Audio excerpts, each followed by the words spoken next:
Hello, नमस्कार, स्वागत है। आप सभी लोग कैसे हैं? आशा करते हैं कि आप सभी लोग अच्छे होंगे। आज के इस क्लास में एक भूगोल के बहुत ही महत्वपूर्ण टॉपिक को पढ़ेंगे जो भूगोल में विचारधारा है। उसी को हम पढ़ेंगे एक-एक विचारधारा को।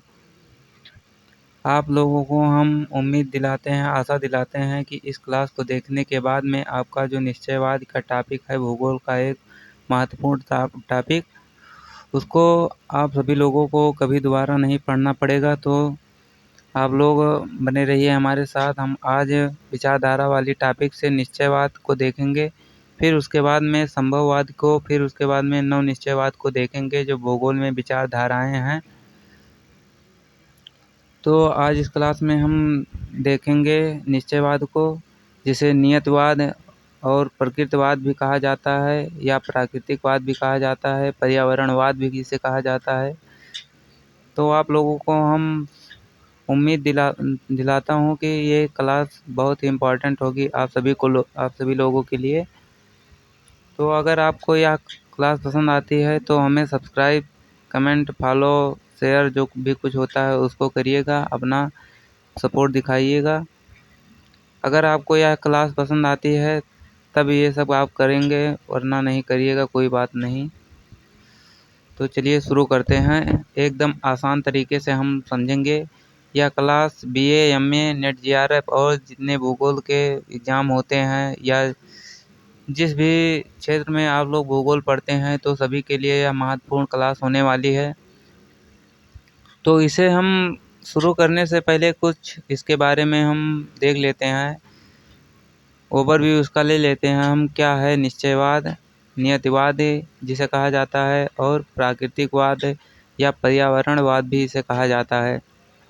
तो आप सभी लोग जानते हैं कि भूगोल में जो धाराएं हैं वो अलग अलग हैं। तो निश्चयवाद के जनक रेडिजल महोदय को माना जाता है। इनके निश्चयवाद के जो समर्थक हैं वो एलिन चर्चिल सेम्पुल महोदया हैं जो अमेरिका से हैं। और इसी में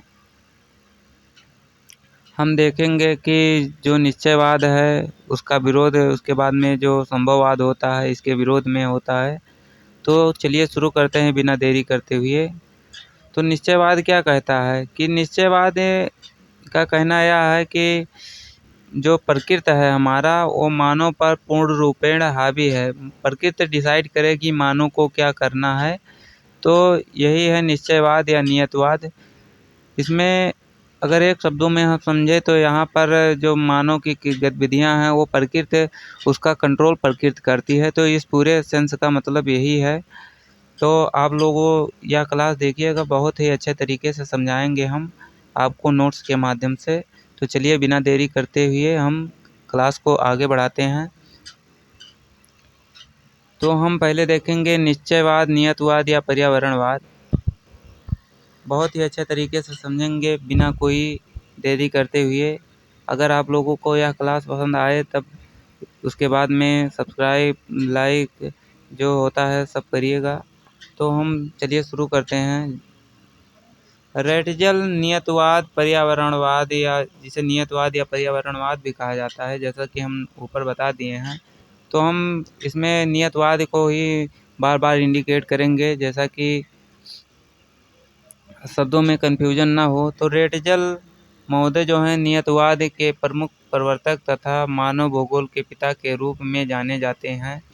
तो जो रेडिजल महोदय हैं उन्हें मानव भूगोल के पिता भी कहा जाता है। जो इनकी बहुत ही प्रसिद्ध बुक है एंथ्रोपोजियोग्राफी, जो मानव भूगोल की है। तो इनकी प्रसिद्ध पुस्तक का नाम है एंथ्रोपोजियोग्राफी, मानव भूगोल की पुस्तक है जो 2 खंडों में प्रकाशित है। अभी हम निश्चयवाद के ओवरव्यू को देख रहे हैं, उसके बाद में हम निश्चयवाद के सारे जो पॉइंट हैं उसे देखेंगे, क्योंकि इसका इतिहास को जानने का बहुत ही आवश्यकता है। बिना इतिहास जाने हुए किसी को अच्छे तरीके से हम नहीं समझ सकते हैं। तो आप लोग धैर्य बनाकर रखिएगा। हम आपको आशा दिलाते हैं यह क्लास आपको बहुत ही पसंद आएगी। अपना मैं 100% योगदान इसमें देने की कोशिश करूँगा।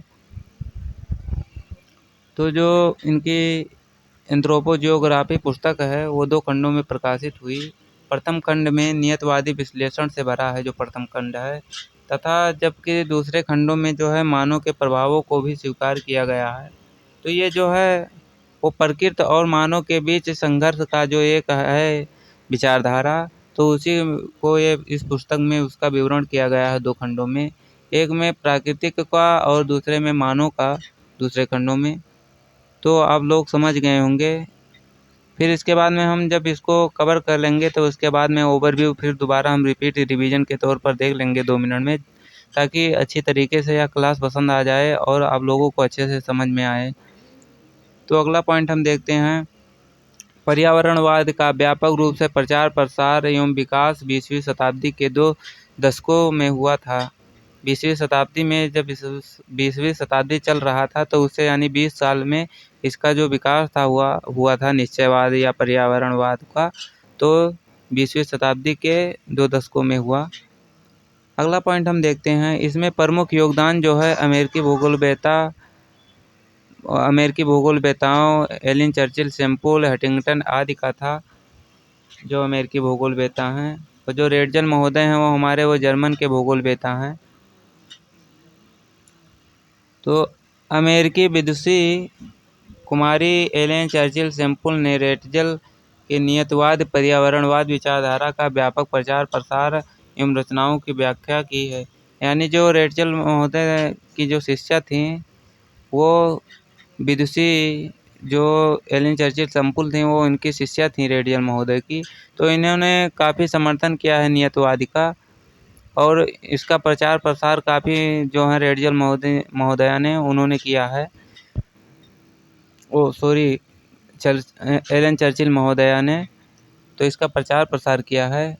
रेडजल की शिष्या हैं चर्चिल शैम्पल, आप लोग ध्यान रखिएगा। जो एलन चर्चिल शैम्पल महोदया हैं वो अमेरिका की रहने वाली हैं, वहीं जो हमारे रेडजल महोदय हैं वो जर्मनी के हैं।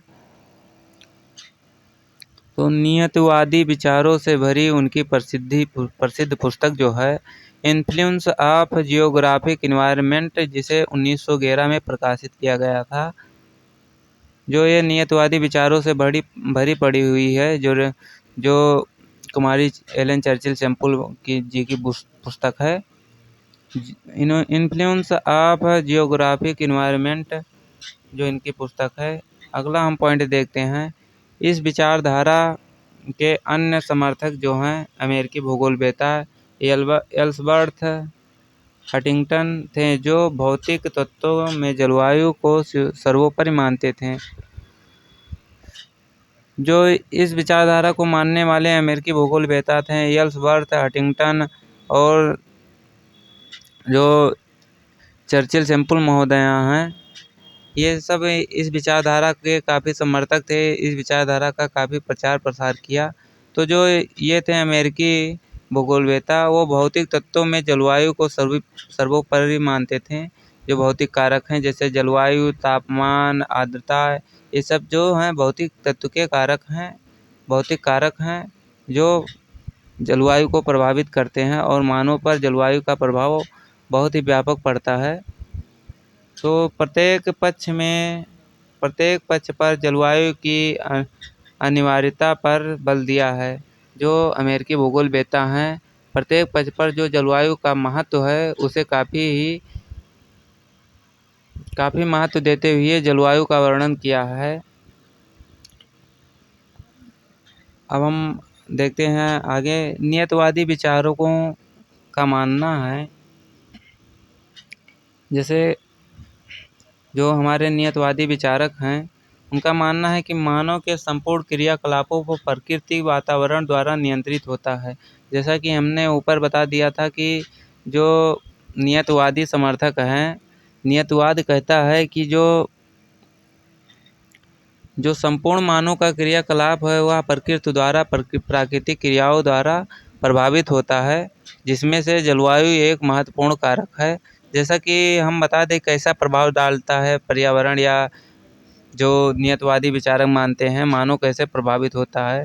तो जो मानव प्रभावित होता है। नियतवाद कहता है कि जो प्राकृतिक कारण में जलवायु है वह मानव को अत्यधिक प्रभावित करता है।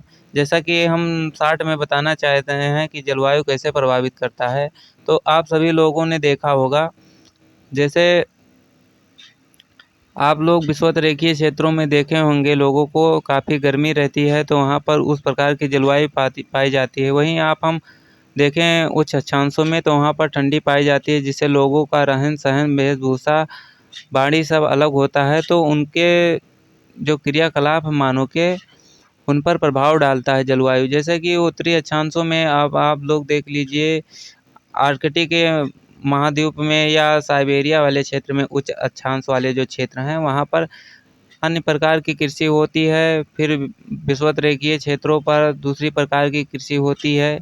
तो ऐसे जो जलवायु है वो मानव की क्रियाओं और मानव पर विशेष प्रभाव डालता है। यह नियतवादी विचारकों का कहना है कि मानव की जो क्रियाएँ हैं वो प्राकृतिक द्वारा नियंत्रित हैं। तो आप सभी लोग बहुत ही अच्छे तरीके से जान गए होंगे कि नियतवाद क्या है, नियतवाद क्या कहता है और नियतवादी विचारकों का क्या मानना है।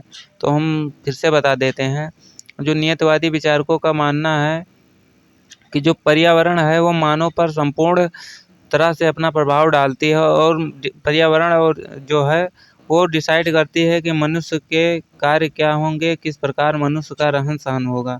तो इसलिए जो नियतवादी विचारक हैं वो जो पर्यावरण है, यानी जो भौतिकवाद है, वो मानव को काफ़ी प्रभावित करता है। आप लोग अच्छे तरीके से समझ गए होंगे।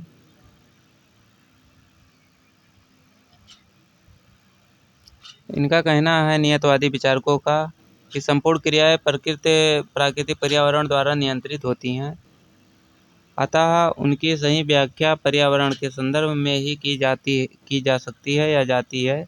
तो इनका यही कहना है कि जो मानव हैं उनके क्रियाकलाप हैं जो पर्यावरण के संदर्भ में ही की जा सकती है। पर्यावरण के प्रभाव में जो पर्यावरण का प्रभाव है वो काफ़ी व्यापक रूप से पड़ता है मानव के क्रियाकलापों पर। तो मानव पर अब पर्यावरण को हावी होते हुए बताते हैं नियतवादी जो विचारक हैं। तो जैसा कि सभी लोग जान गए होंगे कि जो नियतवादी विचारक हैं वो क्या कहना चाहते हैं, और सबसे बड़ी बात है कि आप लोगों को इनके जो जो विद्वान हैं, यानी जो वैज्ञानिक है, भूगोलवेत्ता हैं, उनके नाम याद रखना ज़रूरी है कि इनके समर्थक कौन हैं नियतिवादी विचारधारा को। और एक पॉइंट और याद रखिएगा, जो नियतवादी विचारधारा है इसे और किस-किस नाम से जाना जाता है। तो नियतवादी को ही निश्चयवादी विचारधारा, पर्यावरणवाद और प्राकृतिकवाद कहा जाता है, और इसे जलवायुवाद भी कहा जाता है। आप लोग अच्छे तरीके से ध्यान रखिएगा। तो चलिए हम आगे बढ़ते हैं। अगर आपको यह क्लास पसंद आती है तो इस क्लास को लाइक, शेयर, सब्सक्राइब, कमेंट ज़रूर करिएगा। अगला पॉइंट हम देखते हैं, रेडजल महोदय ने जैविक राज्य संकल्पना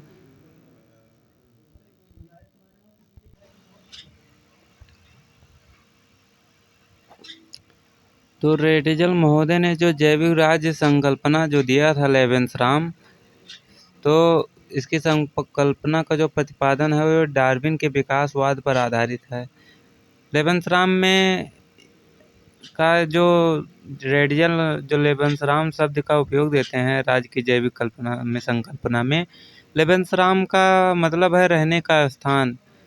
तो जो यह है रेडियल का राज्य जैविक सिद्धांत में, तो वो डार्विन के विकासवाद पर आधारित प्रतीत होता है।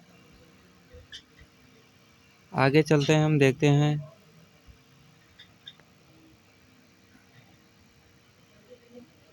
लेवेंसराम में जो, अब हम लेवेंसराम के बारे में कुछ बता दे रहे हैं आप सभी लोगों को, क्योंकि बहुत ही इम्पोर्टेंट टॉपिक है, बहुत ही इम्पोर्टेंट टॉपिक। तो जो रेडजल महोदय हैं वो लेवेंसराम की संकल्पना देते हैं राज्य के जैविक विकास का जो सिद्धांत है। तो रेडजल महोदय उसमें बताते हैं जो राज्य है वो अपने विकास के लिए जीवों के समान संघर्ष करता रहता है। जैसे जीवों के विकास के लिए उसमें पोषण, भरण और जो प्रोटीन, विटामिन होता है उसकी आवश्यकता होती है, उसी प्रकार राज्य की जो होती है उसके क्षेत्र का विस्तार वो उसकी राज्य को जीवित रहने के लिए उसका विस्तार होना ज़रूरी है। अगर क्षेत्र का राज्य के क्षेत्र का विस्तार नहीं होगा तो धीरे धीरे वह समाप्त हो जाएगा। तो आप सभी लोगों को पता चल गया होगा कि जो रेडजल महोदय हैं वो राज्य और जीव की कल्पना कैसे करते हैं, तुलना कैसे करते हैं। तो ऐसे ही तुलना करते हैं कि आप सभी लोग बहुत ही अच्छे तरीके से समझिएगा। लेवेंसराम, एक सेकंड रुकिए, हम आप सभी लोगों को बताते हैं बहुत ही अच्छे तरीके से। देखिए, रेडजल महोदय ने जैविक राज्य की जो संकल्पना दी थी उसमें लेवेंसराम शब्द का प्रयोग किया था। जो लेवेंसराम शब्द है उसका अर्थ होता है रहने का स्थान। तो जो लेवेंसराम है वो रहने का स्थान इस प्रकार रेडजल महोदय ने उसका वर्णन करते हैं कि जो राज्य है वह जीव के समान है। जिस प्रकार जीव को पोषण, ऊर्जा, एनर्जी की आवश्यकता होती है उसके विकास के लिए, उसी प्रकार राज्य को भी विकास के लिए राज्य का विस्तार होना बहुत ज़रूरी है, यह बताते हैं। और जो रेडजल महोदय हैं वो राज्य को एक जीव के समान मानते हैं। यही है लेवेंसराम। तो जो रेडजल का है जैविक राज्य सिद्धांत, वही है जो राज्य के विकास को होने के लिए उसका क्षेत्र का बढ़ना ज़रूरी है। जैसा कि जीवों के विकास में जो पोषण होता है, उसी प्रकार राज्य के विकास के लिए उसका विस्तार होना ज़रूरी है। अगर राज्य का विस्तार नहीं होगा, राज्य के क्षेत्र में बढ़ोतरी नहीं होगा तो एक समय पर वह समाप्त भी हो सकता है। तो यही है, आप सभी लोग अच्छे तरीके से समझ गए होंगे। अगर आपको यह क्लास पसंद आती है तो प्लीज़ इस क्लास को सब्सक्राइब करिए और हमें सपोर्ट करिए। आप सभी से काफ़ी उम्मीद है, आप सभी लोगों के लिए यह क्लास हम स्पेशल लेकर आए हैं, क्योंकि यूट्यूब पर बहुत कम ही क्लास इस नियतवाद, निश्चयवाद और संभववाद से पड़ी हुई हैं और वो भी इतनी अच्छी नहीं होंगी। हम ये नोट्स बहुत ही किताबों से और बहुत ही अच्छे तरीके से ढूंढ कर लेकर आए हैं, जिससे कि कोई भी टॉपिक नियतवाद विचारधारा से ना छूटने पाए। तो आप लोगों को कंटेंट देखकर ही पता चल रहा होगा कैसा यह कंटेंट है।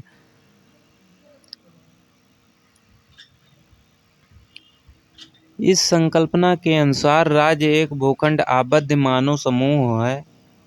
जैसा कि हम ऊपर बता दिए हैं, जो राज्य है वह जो रेडजल का जो जो जीव विकास संकल्पना है लेवेंसराम, तो वही जो बता रहे हैं कि मानव भूखंड समूह है जो अन्य प्राणियों यानी जीवों की भांति उत्पन्न और विकसित होता है।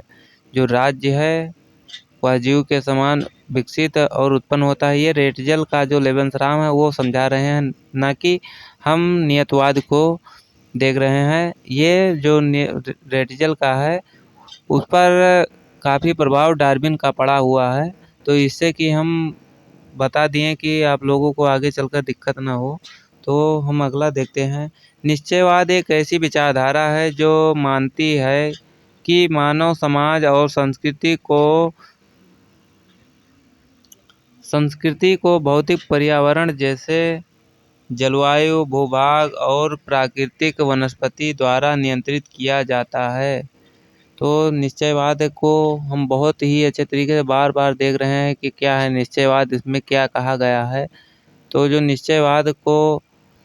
निश्चयवाद एक ऐसी विचारधारा है जो मानती है, जो निश्चयवाद विचारधारा है कि मानव समाज, जो मानव का समाज है और जो मानव की संस्कृति है, रीति रिवाज हैं और भौतिक पर्यावरण जैसे जलवायु, भूभाग और प्राकृतिक वनस्पति द्वारा नियंत्रित किया जाता है। जो मानव का जो समाज और संस्कृति है उसको किससे नियंत्रण किया जाता है। तो जो नियतवादी विचारधारा के लोग हैं वह पर्यावरण को इसका जिम्मेवार समझते हैं। जैसा कि जलवायु भी प्रभाव डालता है मनुष्य के रहन सहन, रीति रिवाज और संस्कृति पर, और जो भूभाग है वह भी डालता है, क्योंकि भूभाग ही पर्यावरण के अंतर्गत आता है, भौतिक पर्यावरण के अंतर्गत। और प्राकृतिक वनस्पतियाँ जो नियंत्रित करती हैं मानव के क्रियाकलापों को। तो यह विचारधारा यह भी मानती है कि मानव व्यवहार और जीवन शैली पर्यावरण परिस्थितियों पर ही निर्भर होती है। तो जो इस विचारधारा के लोग हैं वो काफ़ी पर्यावरण को महत्व देते हुए मानव पर संपूर्ण नियंत्रण की बात करते हैं। तो यही है निश्चयवाद या नियतवाद या पर्यावरणवाद, जो भी आप लोग समझ जाइए, लेकिन नियतवाद या निश्चयवाद दो काफ़ी महत्वपूर्ण इसके नाम हैं, तो इसे याद रखिएगा। निश्चयवाद में एक बात ज़रूर याद रखिएगा कि इसमें पर्यावरण की बात कही गई है, प्राकृतिक पर्यावरण की, जो मानव पर संपूर्ण नियंत्रण और अपना वर्चस्व स्थापित करने की बात कर रहा है। जो मानव है, मानव पर उसके रहन सहन, वेशभूषा, आकृति, बनावट, सब पर जो है वो जलवायु का काफ़ी महत्वपूर्ण प्रभाव पड़ता है। जैसा कि आप सभी लोग देखे भी होंगे, जो जलवायु है उसका काफ़ी मानव के जीवन पर प्रभाव पड़ता है। जैसे जलवायु जहाँ पर ठंडी होगी वहाँ पर लोगों के पहनने, खाने पीने, रीति रिवाज, पशुपालन, कृषि सब अलग अलग होंगे। जहाँ पर गर्म होगा वहाँ पर अलग होंगे, अलग प्रकार की खेती की जाती होगी, अलग प्रकार के जो हैं वस्त्र पहनते होंगे, अलग व्यवसाय होगा, अलग प्रकार के बिजनेस सब जो होंगे वो अलग अलग प्रकार के होंगे। जो जलवायु बहुत महत्वपूर्ण कारक के रूप में उभर कर आती है मानव के जो क्रियाकलाप हैं उन पर। तो इन्हीं नियतवादी या निश्चयवादी जो विचारक हैं इनका यही कहना है। तो हम ऊपर बहुत ही अच्छे तरीके से समझ गए हैं। तो आगे चलकर देखते हैं और जो इसमें बताया गया है, काफ़ी इम्पॉर्टेंट क्लास है यह आप सभी लोगों के लिए। तो अगर आपको यह क्लास पसंद आती है तो इसको लाइक शेयर सब्सक्राइब करिए, क्योंकि आप सभी से बहुत ही आशा उम्मीद है कि आप सभी लोग सपोर्ट करेंगे। और अगर आप लोग ऐसे सपोर्ट बनाए रहेंगे तो हम अगली क्लास में संभववाद को लेकर आएंगे, उसके बाद में नवनिश्चयवाद को लाएंगे, जो काफ़ी महत्वपूर्ण टॉपिक है भूगोल की दृष्टि से। किसी भी क्लास में आप होंगे तो आपको यह पढ़ना ज़रूर पड़ेगा, क्योंकि बहुत ही इम्पोर्टेंट भूगोल का एक पार्ट है ये। तो हम चलिए देखते हैं पर्यावरण का प्रभाव। तो जो पर्यावरण है वो मानव पर कैसा प्रभाव डालता है, क्यों नियतवादी विचारक बार बार कह रहे हैं कि पर्यावरण जो है वो मनुष्य पर हावी है, मनुष्य के क्रियाकलापों को कंट्रोल करती है, नियंत्रित करती है, मनुष्य जो है जो प्राकृतिक से प्रभावित होता है। तो क्यों कहते हैं, तो इसका प्रभाव हम देखते हैं। तो निश्चयवाद के समर्थक मानते हैं कि जलवायु, भूभाग और प्राकृतिक वनस्पति जैसे भौतिक कारक मानव के सभी क्रियाकलापों और जीवन शैली को नियंत्रित करते हैं। इनका कहना है कि जो मानव के क्रियाकलाप हैं उन पर भौतिक, जलवायु, भूभाग और प्राकृतिक वनस्पति हैं जो प्रभाव डालते हैं। उनके रहन सहन, खान पान, जीवन शैली पर, पहनावा ओढ़ावा, सब पर प्रभाव डालते हैं, जो प्राकृतिक प्रभाव होते हैं, पर्यावरणीय प्रभाव। तो आप सभी लोग अच्छे तरीके से समझ गए होंगे। तो और हम आगे देखते हैं, क्योंकि इसमें किसी भी पॉइंट को हमने छोड़ा नहीं है, सभी पॉइंट को लेकर चल रहे हैं। उम्मीद करते हैं यह क्लास आप लोगों को ज़रूर पसंद आ रही होगी। यह क्लास काफ़ी लंबी भी हो सकती है, तो जिससे कि आप लोग घबराइएगा मत, बहुत ही इत्मीनान से क्लास को देखिएगा। आप अगर नेट जीआरएफ कोई भी अगर जियोग्राफी की परीक्षा की तैयारी कर रहे हैं तो आपको यह ज़रूर पढ़ना पड़ेगा। एमए भूगोल, एमए में किसी भी सेमेस्टर में है तो आपको यह पढ़ना ही पड़ेगा। बीए में काफ़ी महत्वपूर्ण टॉपिक है। बीए में हमेशा हर साल एग्ज़ाम में पूछा गया है यह प्रश्न लॉन्ग आंसर के रूप में। तो हम देखते हैं नियम और नियति क्या है। तो यह विचारधारा यह भी मानती है कि मानव के पास एक निश्चित क्रियाकलाप करने का विकल्प होता है, जो पर्यावरण परिस्थितियों द्वारा निर्धारित होता है। तो इसका कहना है, बार बार यही बात कर रहे हैं कि जो पर्यावरण परिस्थितियां हैं वो मानव के क्रियाकलापों को निर्धारित करती है, उसका कंट्रोल करती हैं। तो जो मानव की विचारधारा है, जो यह विचारधारा है, मानव मानती है कि मानव के पास एक निश्चित क्रियाकलाप करने का एक अगर विकल्प है, तो जो वह विकल्प है उस पर पर्यावरण परिस्थिति जो है परिस्थितियों द्वारा निर्धारित की जाती है। जो पर्यावरण परिस्थितियां हैं, जैसा कि हम अगर एग्जाम्पल के रूप में देखें तो कैसे प्रभाव डालती है जो पर्यावरण है मानव पर। तो निश्चयवादी मान सकते हैं कि रेगिस्तानी क्षेत्रों में रहने वाले लोग जो हैं वो जीवन की शैली रेगिस्तान, कठोर जलवायु एवं भूमि की विशेषताओं से निर्धारित होती है। तो जो रेगिस्तान में रह रहे हैं उन पर जलवायु का अलग प्रभाव होता है, वहाँ पर उनकी अलग गुण होंगे, अलग जो उनकी खेती होगी, अलग उनके रहने का मकान होगा, सब अलग अलग प्रकार के होंगे। कृषि, खान पान, रहन सहन जो होगा वो अलग होगा। इस प्रकार जो जलवायु है, इस प्रकार जो प्राकृतिक है वो मानव पर हावी होते हुए नजर आ रही है, जो नियतवादी विचारकों का मानना है। संक्षेप में अगर हम बात करें कि क्या है जो है निश्चयवाद, तो निश्चयवाद एक ऐसी विचारधारा है जो मानती है कि पर्यावरण मानव जीवन को निर्धारित करता है, जबकि संभववाद जो है इसका विरोध करता है कि जो पर्यावरण है वो मानव जीवन को निर्धारित नहीं कर सकता। इसके विरोध में जो है संभववाद का जन्म हुआ है, जबकि जो निश्चयवाद है, नियतवाद है, वो मानते हैं कि जो पर्यावरण है वो मानव के जीवन को पूर्णतः प्रभावित करता है।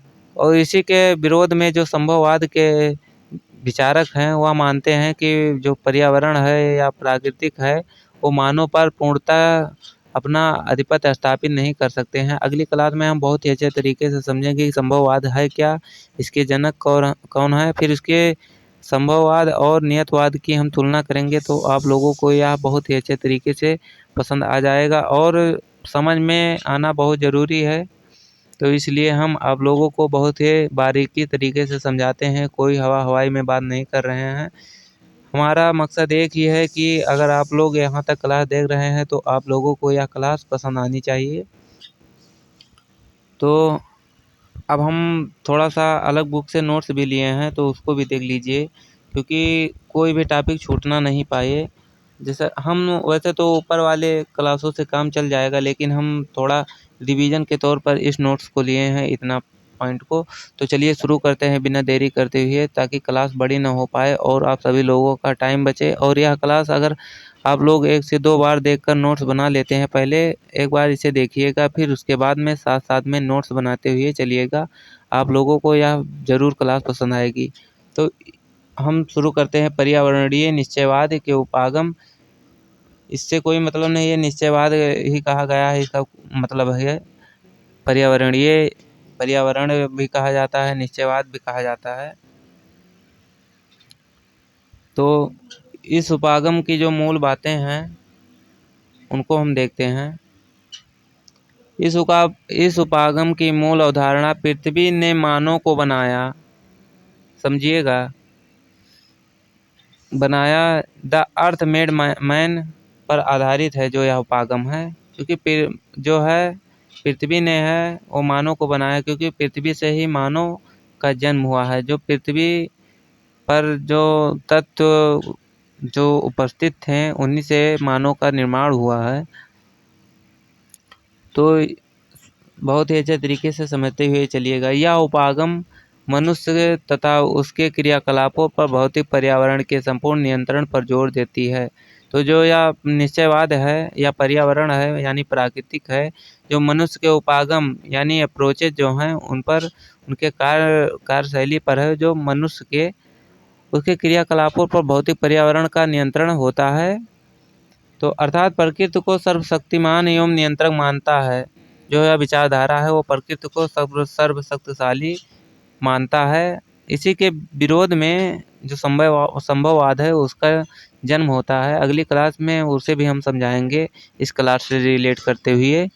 तो आप लोग यह क्लास को शेयर करिएगा ताकि हमें मोटिवेशन मिले और हम क्लासों को बनाएं।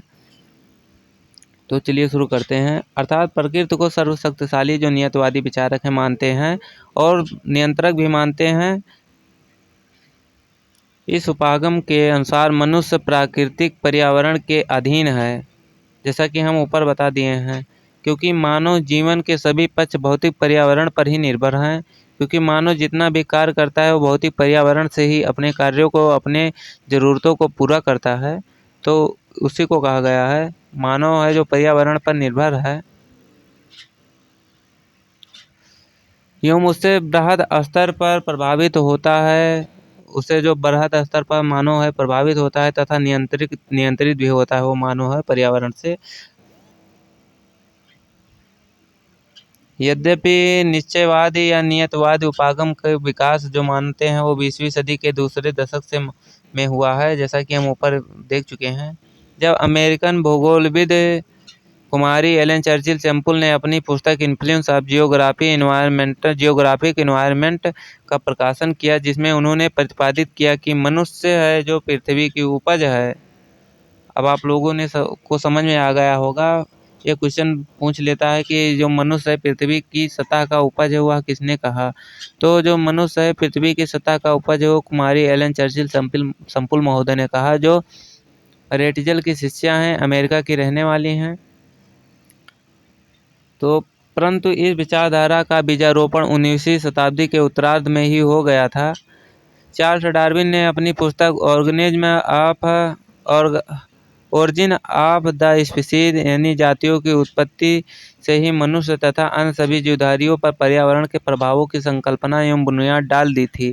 तो इसका जो अगर इसकी शुरुआत करें तो हम डार्विन के समय से ही इसकी शुरुआत हुई थी, लेकिन इस पर विशेष रूप से जोर दिया गया 20वीं शताब्दी के दूसरे दशक में। 19वीं शताब्दी की जो थी उसी में इस पर विशेष जो है वो जोर दिया। जो 20वीं शताब्दी का दूसरा दशक था उसी में इसको विशेष रूप से इसका वर्णन किया गया, इस पर जोर दिया गया नियतिवाद पर। और इसका जो विकास था वो पहले ही हो गया था। डार्विन ने की जो ओरिजिन ऑफ स्पीशीज है पुस्तक है, इसी में इसका बहुत ही अच्छे तरीके से वर्णन किया गया प्रकृति मानव पर कैसे प्रकृति का प्रभाव पड़ता है एवं अन्य जीवधारियों पर पर्यावरण के प्रभावों की संकल्पना की। तो जो मनुष्य पृथ्वी की सतह की उपज है या किसने कहा, ये चर्चिल सैंपल महोदय ने कहा। परंतु इस विचारधारा का बीजारोपण 19वीं शताब्दी के उत्तरार्ध में हो गया था। चार्ल्स डार्विन की पुस्तक ओरिजिन ऑफ द स्पीशीज ने मनुष्य तथा अन्य सभी जीवधारियों पर पर्यावरण के प्रभावों को संकल्पना की बुनियाद डाल दी थी। 19वीं शताब्दी के अंत में इसकी शुरुआत हो गई थी, जो था निश्चयवाद या प्राकृतिकवाद। तो सभी जीवधारियों पर जो है पर्यावरण का प्रमुख प्रभाव या विशेष महत्वपूर्ण प्रभाव पड़ता है। इस संकल्पना का जो बुनियाद है वो डार्विन महोदय ने 19वीं शताब्दी के अंत में ही डाल दी थी। इस उपागम के प्रमुख जो विचारक हैं एलन चर्चिल सैंपल महोदय, फ्रेडरिक लिपले, विलियम मॉरिस डेविस और एल्बर्ट हंटिंगटन और हम्बोल्ट और कार्ल रिटर, ये सब जो हैं वो नियतवादी के समर्थक हैं। तो आप लोगों को यह समझ में बहुत ही अच्छे तरीके से आ गया होगा। तो आप सभी लोग अगर यह क्लास पसंद आती है आप सभी लोगों को तो प्लीज़ इस क्लास को लाइक शेयर सब्सक्राइब करिए और हमें सपोर्ट करिए, ताकि हम क्लासों को लाते रहें मोटिवेट होते हुए। एक बार हम 2 मिनट में पूरे सेंस को देख लेते हैं, इसका सेंस क्या निकलता है पूरे जितने हमने पढ़ा है। तो ध्यान से सुनिएगा। जो नियतिवाद है उसके जो जनक के रूप में माने जाते हैं वो रेटजल महोदय माने जाते हैं। कहाँ के रहने वाले हैं? जर्मनी के रहने वाले हैं। इनकी जो शिष्या है वो कुमारी एलन चर्चिल सैंपल महोदय हैं जो अमेरिका की रहने वाली हैं। इनकी पुस्तक है इन्फ्लुएंस ऑफ जियोग्राफिक इन्वायरमेंट, जिसमें इन्होंने बताया है कि जो मानव है धरातल की उपज है। और हम देखते हैं निश्चयवाद क्या है, नियतवाद निश्चयवाद, जो भी आप समझिए। एक बार फिर से देख लीजिए कि जो नियतवाद है इसे निश्चयवाद, पर्यावरणवाद, प्राकृतिकवाद और जलवायुवाद भी कहा जाता है। इसके जो समर्थक हैं तो आप सभी लोग हंटिंगटन हैं, हम्बोल्ट हैं, रिटर हैं, चर्चिल सैंपल हैं, रेटजल महोदय इसके जनक हैं। रेटजल महोदय की एक प्रमुख पुस्तक का नाम जानने रहिएगा, जो एंथ्रोपोजियोग्राफी मानव भूगोल की पुस्तक है। रेटजल महोदय को मानव भूगोल के पिता भी माना जाता है। तो देखिए जो निश्चयवाद है इनका कहना है कि जो मानव के क्रियाकलाप हैं तो वो प्राकृतिक पर्यावरण द्वारा प्राकृतिक द्वारा वो नियंत्रित है। प्रकृति जो है वो मनुष्य क्रियाकलापों को नियंत्रित करता है। और जो नियतवाद के विचारक हैं मानते हैं कि मनुष्य पूर्ण रूप से प्राकृतिक से प्रभावित होता है और प्रकृति जो है वो मनुष्य पर नियंत्रण स्थापित करती है। तो इसका कहने का यही मतलब है, आप लोग समझ गए होंगे। तो अगर आपको यह क्लास पसंद आई है तो आप सभी लोग सपोर्ट करिए। तो मिलते हैं अगली क्लास में। आप सभी लोगों का यह क्लास देखने के लिए बहुत बहुत आभार। धन्यवाद। जय हिंद, जय भारत।